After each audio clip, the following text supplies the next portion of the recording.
Olá, pré-calouros, tudo bem, meus queridos? Mais uma aula. Hoje falaremos sobre hidrografia regional. Para começarmos, vamos trabalhar com conceitos de hidrografia. Conceitos são muito importantes, hein? Não vai imaginando que tu vai errar uma questão com conceitos. Não pode, não deve. Presta atenção aí. O primeiro conceito é o conceito de rio perene. O que é um rio perene? É um rio, senhores, que não desaparece mesmo durante a estiagem. Ele mantém um volume mínimo de água durante todo o ano, igual o amor do homem, que nunca desaparece, não esquece. O que é um rio intermitente? O rio intermitente é aquele que desaparece durante a estiagem. Ora, ele é abastecido principalmente pela chuva, e quando para de chover, o rio desaparece. Ele é intermitente. Professor, ele parece com o amor de quem? Vamos para outro conceito, deixa esse aí quieto. Talveg. O que é talveg? É a parte mais profunda do leito de um rio.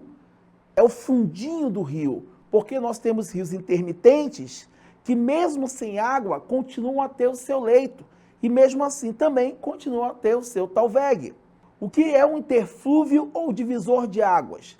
Aí nós falamos de elevações, de estruturas elevadas que vão separar rios ou bacias hidrográficas, a exemplos de planaltos, a exemplos de escudos cristalinos, delimitando rios ou bacias hidrográficas.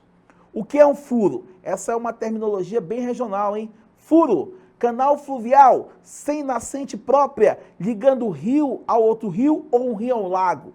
Não esquece, você que é do interior sabe bem melhor do que eu, que um furo normalmente só vai existir no momento de cheia, quando o rio transborda, Ele transborda as suas margens e cria essa conexão com outro rio ou com um lago. Normalmente é assim que ocorre um furo, só que existem furos perenes, Furos que ocorrem durante o ano todo. Repiquete é uma rápida variação no volume de água de um canal fluvial. Imagine que você, agora neste calor amazônico, vá tomar um banho no igarapé.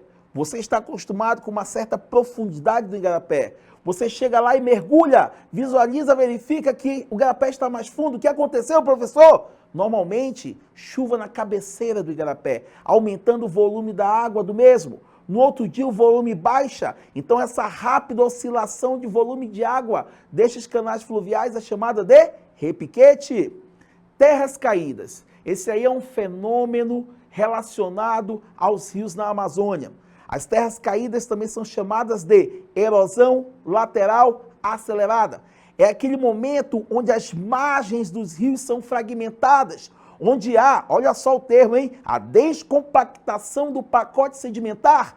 O rio vem com seu grande volume e velocidade, choca-se na margem, a margem cai. Observa a foto que aparece aí na tua tela. Verifica aí, é flamenguista, sai daí, flamenguista. Olha o flamenguista ali na margem, vai cair nas terras caídas. Sai daí, menino. Então, essas são as terras caídas. As margens estão fragmentadas devido ao choque, devido ao grande volume do rio ao se chocar com as margens. Vamos ver aí os padrões de escoamento dos rios da Amazônia. O padrão endorreico. O que é isso? Aí nós temos o rio escoando para outro rio. O rio deságua em outro rio. É um padrão de escoamento interno. Vamos dar um exemplo. Rio Madeira, principal afluente da margem direita do rio Amazonas. Ele deságua no rio Amazonas, um pouco antes da cidade de Itacoatiara. Então ele é do padrão endorreico. Padrão exorreico. O rio deságua no oceano. É um padrão de deságue externo. O grande, o maior exemplo que nós temos é o do próprio rio Amazonas, que deságua no Oceano Atlântico. Você sabe o que é uma foz? Foz é o local onde o rio deságua, onde ele lança suas águas, ou como diz o caboclo, onde ele desemboca. Nós temos aqui 3 tipos de foz. Foz em delta é a foz parcialmente bloqueada por ilhas. Nós temos normalmente o acúmulo de sedimentos que vai gerar a formação de ilhas. E aí há o bloqueio parcial. Nós temos a foz em estuário, que é uma foz aberta, o rio deságua livremente. Agora, preste atenção, observa a imagem na tua tela. O que você está vendo aí é a foz do rio Amazonas, que acaba sendo dividida em duas. Você tem a foz norte e a foz sul. No meio dela, você está vendo a ilha do Marajó. Percebe comigo? A foz norte do rio Amazonas, ela é parcialmente bloqueada por ilhas. Opa, se ela é parcialmente bloqueada por ilhas, então ela é uma foz em delta. Agora vai para o sul da ilha do Marajó. Percebe que a foz do Amazonas é aberta, é livre, ele deságua livremente no Atlântico. Então aí eu tenho uma foz em estuário. Espera aí, professor. Quer dizer então que o Rio Amazonas tem os dois tipos de foz? Isso. Então como é que eu vou classificar no contexto geral? Você vai dizer que a foz do Rio Amazonas é do tipo mista. Por que mista? Porque a foz norte é em delta, a foz sul é em estuário. Como ele possui os dois tipos de foz do tipo mista. Esta é a caracterização geral da foz do Rio Amazonas. Nós temos também os rios meândricos ou meandrantes, são aqueles rios com elevado índice de sinuosidade, também chamados de rios serpenteados. Você pode observar na sua tela a foto de um rio meândrico. Perceba que bem ao lado do rio meândrico você tem lagos no formato de ferradura. Esses lagos são chamados de meandros abandonados, meandros sacados ou meandros arrombados. Eles faziam parte do rio e devido à mudança do leito do rio, eles foram deixados de lado. Alguns conceitos regionais sobre hidrografia da Amazônia.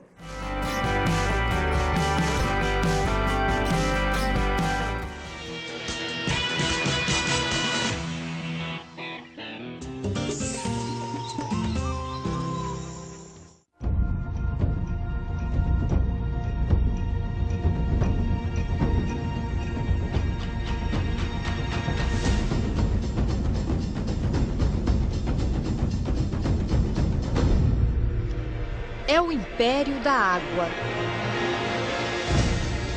Um pedaço do Brasil onde os rios são soberanos. Um lugar onde até o céu parece estar dentro d'água. É o imenso espelho da vida, onde floresta e água se misturam e se confundem. Onde termina a vegetação? Onde começa o rio? Ilusão de ótica? São muitos os encantos do mundo de águas amazônicas.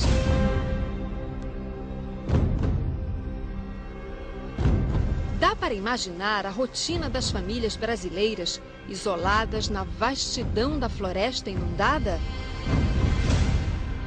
Casa, escola, trabalho, mercado, transporte.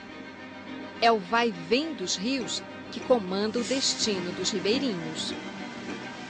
Nosso ponto de partida é o arquipélago de Anavilhanas, um paraíso intocável, protegido por lei federal. São ilhas de floresta exuberante, alagadas. É como se elas brotassem das águas escuras e límpidas do Rio Negro.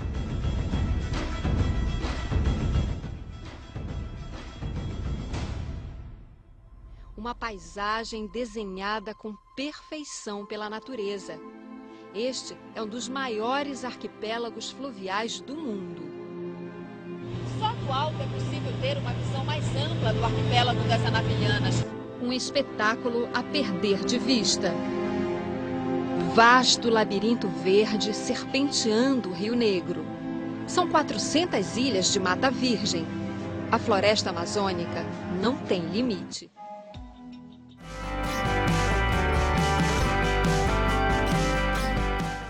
Vamos lá, meus queridos, vamos continuar nossa aula. Vamos agora caracterizar a bacia hidrográfica amazônica. Primeira característica, maior bacia hidrográfica do mundo. Meus queridos, a bacia hidrográfica amazônica ela não se restringe ao território brasileiro, né? Ela adentra países vizinhos ao Brasil. Então ela possui grande extensão e o maior volume de água também. Ela possui um elevado índice de navegabilidade. O que quer dizer isso? Que vão ganhar destaque os rios de planície, que são rios essenciais para a navegação. Ela também possui um grande potencial hidrelétrico disponível. Quer dizer o quê? Que está aí para ser utilizado. Mas, professor, peraí, o senhor não acabou de dizer que a bacia hidrográfica amazônica ela é predominantemente de planície? Sim, Mas e aí? Como é que fica essa questão das hidrelétricas? Eu aprendi que o ideal são rios planálticos, você aprendeu correto. Só que você esquece que atualmente nós temos tecnologia que pode proporcionar a construção de hidrelétricas em rios de planície, minimizando os impactos ambientais e sociais dentro do bioma amazônico, né? Não é à toa que ali em Rondônia, estado vizinho, nós temos 2 hidrelétricas em rio de planície, no Rio Madeira, Jirau e Santo Antônio. É interessante lembrar também que a nossa bacia, ela possui períodos de abastecimento diferenciados durante o ano. Não esquece que boa parte dos afluentes da margem esquerda da bacia nascem no hemisfério norte, enquanto os da margem direita no hemisfério sul. Ou seja, quando há maior período de chuva no hemisfério norte, o período de chuva é menor no sul. Então há um equilíbrio natural de abastecimento da bacia. Quando chove mais no norte, chove menos no sul. Quando chove mais afluentes do sul, chove menos no norte. Com isso, nossa bacia mantém um equilíbrio natural de abastecimento. Agora, bizu sobre nossa bacia. Atenção, bizu do Velas. Quais são os interflúvios da bacia hidrográfica amazônica? Professor, eu não sei. Tu sabe o que é interflúvio? Acabamos de ver nos conceitos. São as estruturas de maior altitude, como, por exemplo, planaltos, montanhas, né? Formações geológicas que circundam rios, que separam bacias hidrográficas. Esses são os interflúvios ou divisores de água. Quais são os interflúvios da bacia hidrográfica amazônica? Anota aí. Ao norte, o escudo cristalino das Guianas separa a bacia hidrográfica amazônica da bacia hidrográfica do rio Orinoco. Adotou? Vamos lá. A oeste, nós temos a Cordilheira dos Andes, que separa a nossa bacia do Oceano Pacífico. Anota aí. E ao sul, nós temos o escudo brasileiro, que separa a bacia hidrográfica amazônica da bacia do Rio Paraguai e outras demais bacias brasileiras. Estes são os nossos interflúvios, são os nossos divisores de águas da bacia hidrográfica amazônica. Já caracterizamos a bacia hidrográfica amazônica. Vamos caracterizar agora o nosso grande rio Amazonas. Vamos acabar logo com uma dúvida que perpetua-se sobre o imaginário coletivo e vamos dizer que hoje, reconhecidamente, o rio Amazonas já é o mais extenso rio do mundo. Professor, maior até que o Nilo? Sim, mais extenso que o Nilo, mais ou menos 7.100 quilômetros de extensão.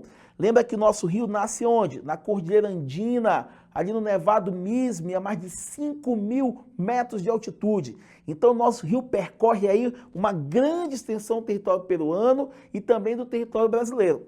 Falando nisso, deixa eu logo te dizer uma coisa. Dentro do território peruano, o nosso rio percorre a direção sul-norte. No Brasil, quando ele adentra o território brasileiro através da tríplice fronteira, né? Tu tem ali Brasil, Colômbia e Peru, ele toma a direção oeste e leste até chegar no Oceano Atlântico. Se você de repente quiser fazer um cruzeiro, eu sou doido para fazer um cruzeiro, faça. Pegue ali o Rio Amazonas, vai ali na Manaus Moderna, aqui no centro, pegue um barco, vá até Belém, um maravilhoso cruzeiro pelo rio, o maior rio do mundo em volume e extensão também. O Rio Amazonas ele possui uma baixa declividade em todo o território brasileiro. Por isso que falamos há pouco que a navegação da entrada dele no Brasil, ali por Tabatinga, até a Foz é plenamente possível, né? É um rio de planície. Ele possui um regime de abastecimento pluvio-nival. O que quer dizer isso? Que ele é abastecido principalmente pela chuva, mas também é abastecido pelo derretimento de neve andina. É o único rio no Brasil que possui este regime de abastecimento, regime pluvio-nival, chuva e neve. Nós já vimos, ele possui foz do tipo mista, foz norte em delta, foz sul em estuário, portanto tem os dois tipos de foz, caracterização geral, foz mista. Ele é um rio perene, ou seja, não desaparece durante o período de menor índice pluviométrico.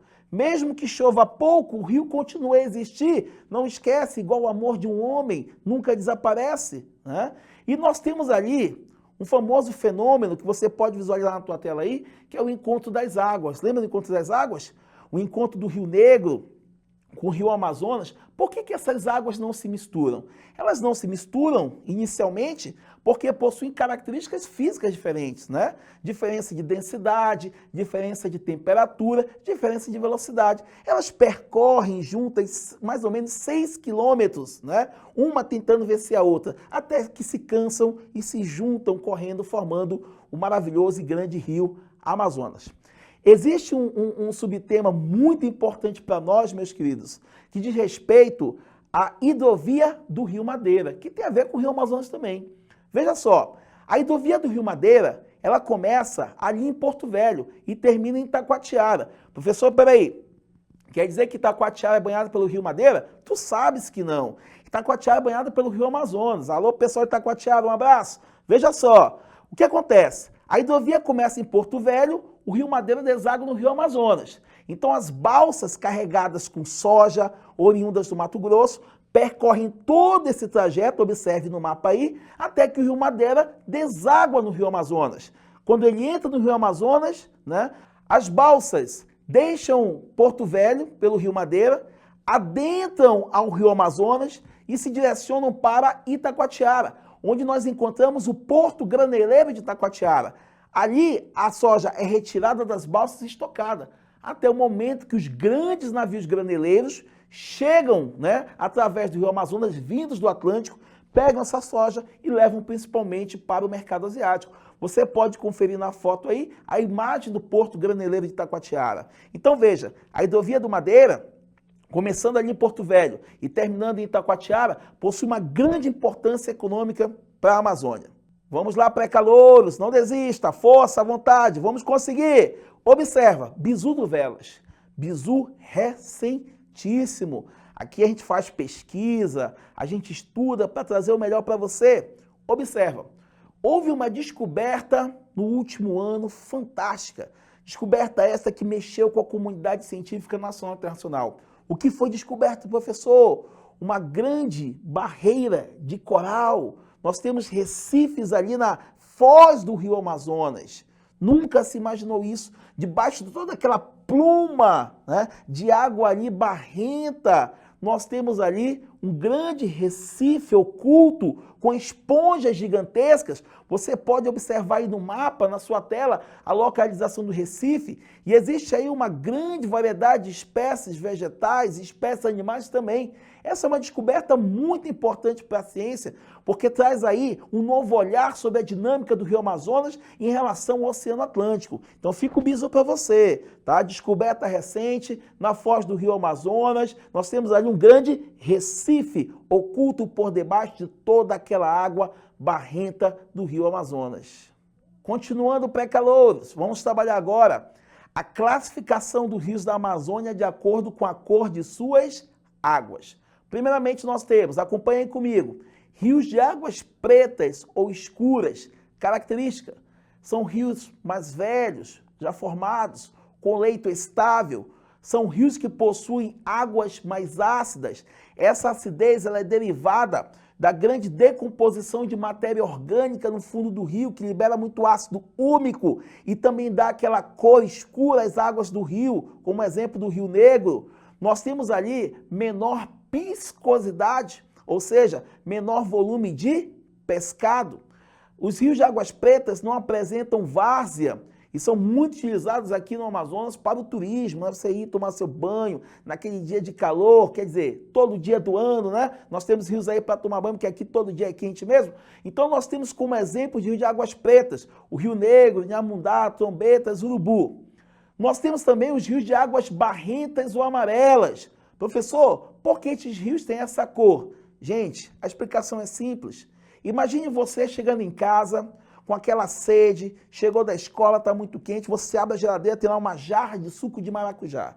Ninguém mexe naquela jarra, tem uns 10 minutos. O que você visualiza? Embaixo a polpa, em cima a água. Você pega uma colher e mexe, toda aquela água fica amarela. É mais ou menos assim que funciona com os rios de águas barrentas. Eles possuem uma grande carga de sedimentos em suspensão. Os sedimentos oriundos do desbarrancamento das margens. Os sedimentos ficam suspensos nas águas em virtude da grande velocidade dos rios. E ali você tem aquela cor bem definida, né? Tonalidade amarela neste tipo de rio. Não esqueçam, se você pegar aí uma garrafinha transparente, colocar água do Rio Amazonas e deixar paradinho, o que vai acontecer? Decantação. Os sedimentos vão para o fundo do rio e na parte de cima nós teremos a água. Isso comprova o que nós falamos, né? Os sedimentos ficam em constante movimentação, dando esta tonalidade. São rios com grande volume de pescado, são eles que abastecem, por exemplo, aqui a capital Manaus, né? Nós temos rios muito ricos aí na microfauna, né? E essa microfauna sendo abundante, a macrofauna, os peixes de maior tamanho também serão abundantes. Nós temos rios jovens em processo de formação, são rios que possuem varzeados. Lembra do solo de várzea? Aquele solo naturalmente fértil, né? Por que ele é fértil? Justamente por conta do rio. O rio traz sedimentos, traz minerais, traz matéria orgânica, deposita no momento da vazante e você tem ali a fertilidade natural da várzea amazônica.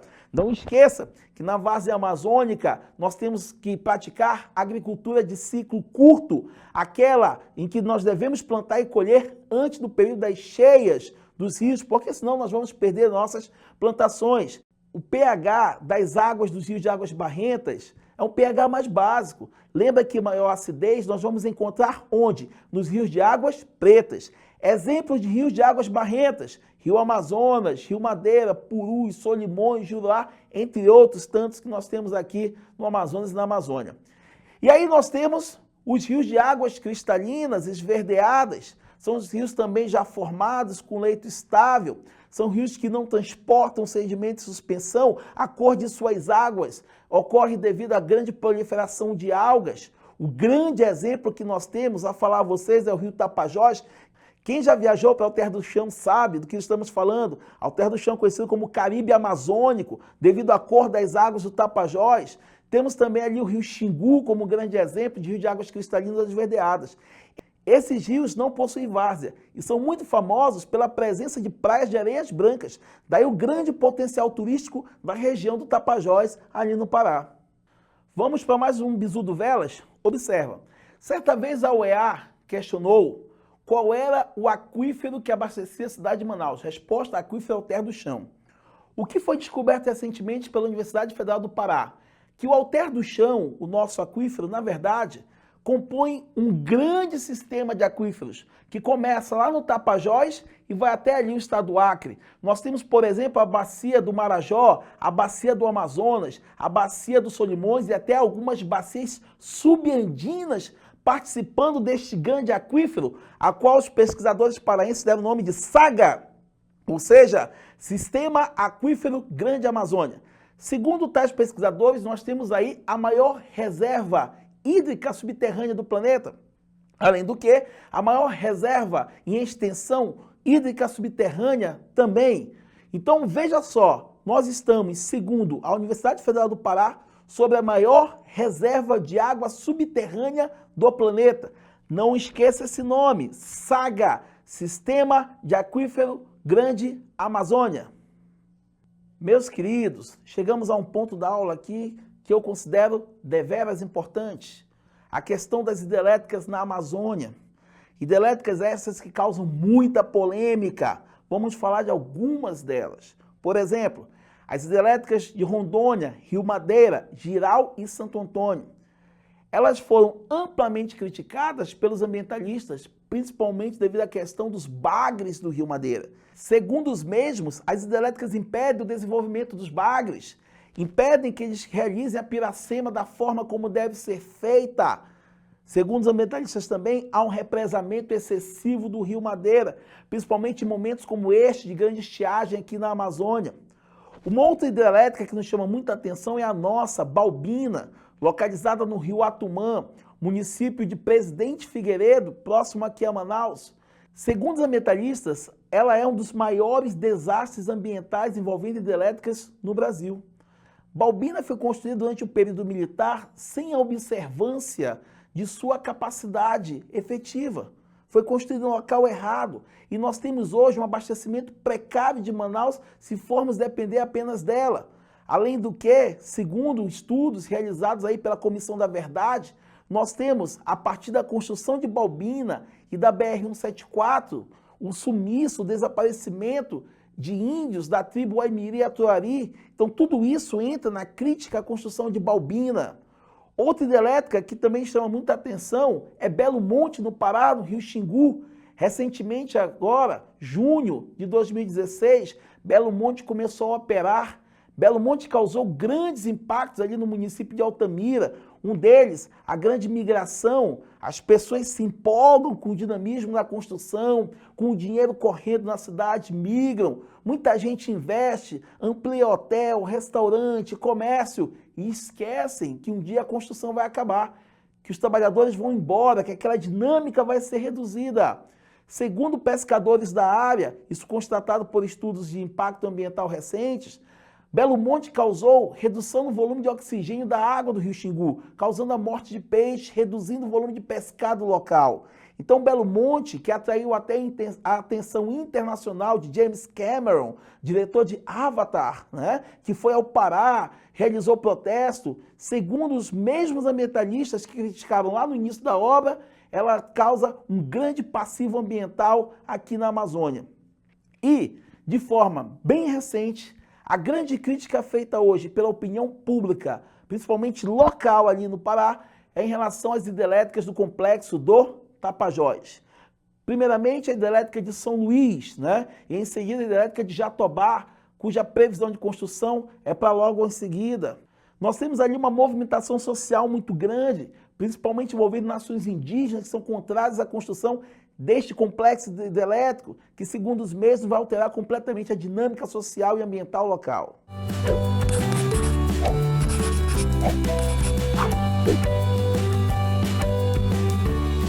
Primeira questão, pré-calouros. Para a produção da hidroeletricidade, o local depende primeiramente da energia solar, pois as águas vão das localidades mais baixas para as localidades mais altas, pela evaporação e posterior precipitação. Baseado nesta introdução, assinale, presta atenção, hein? A única opção que indica o melhor local para a produção de hidroeletricidade. Letra A, rios localizados em terrenos planos. B, rios localizados em regiões de clima tropical. C, rios localizados em regiões de clima quente com desnível de terreno. D, rios formados em localidade onde as nascentes são intermitentes. Ou letra E, rios de planície.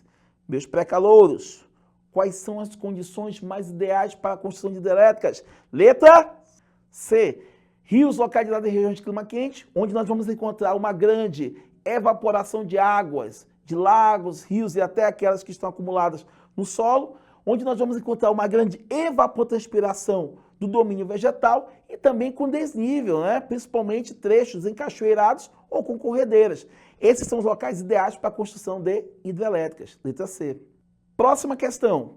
As usinas hidrelétricas costumam gerar muitas polêmicas quando construídas, pois se de um lado elas visam atender às demandas energéticas, por outro elas geram graves impactos ambientais e sociais, dos quais podemos citar 1. Perda da vegetação em áreas de inundação. 2. Remoção de famílias em áreas atingidas pelas barragens. 3. Liberação de gás metano na atmosfera. 4. Alterações nos cursos d'água utilizados pelas usinas. Estão corretas as afirmativas? Senhores, a alternativa 1 está correta. Nós temos a inundação de grandes áreas e a perda de fauna e de flora. A alternativa 2 também está correta. Há uma mobilidade demográfica retirando ribeirinhos, quilombolas, comunidades indígenas de sua área de origem. Isso gera um impacto social muito grande.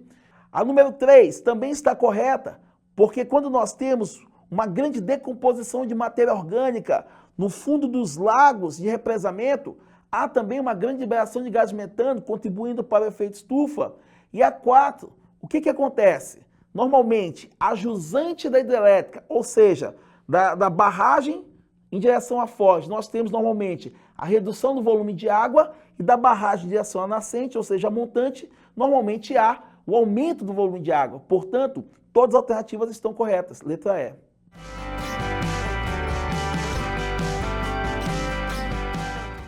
Pré-calouro, meu amigo, muito obrigado pela sua companhia em mais uma aula. Se você quiser rever esta aula, acesse o site da UEA, vá lá na guia Pré-calouro ou então nos encontre no YouTube. Até a próxima!